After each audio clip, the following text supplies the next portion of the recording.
स्वागत है आपका बी न्यूज़ नेशन में। मैं हूं आबिद हुसैन शेख।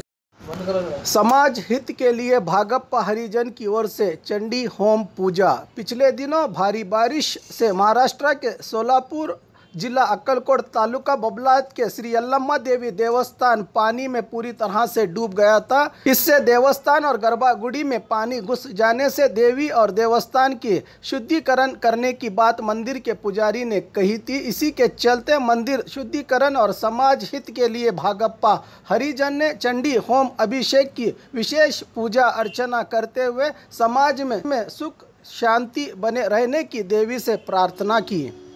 स्वाहा सदा नमोस्तुते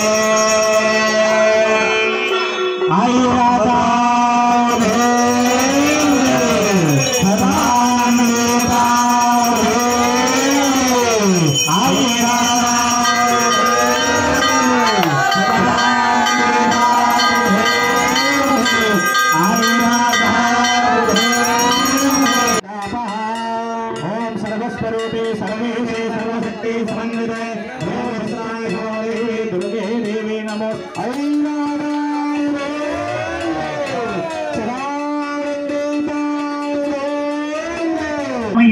काश्चने स्वाहा सरस्वती स्वाहा सरस्वती इदं नमः।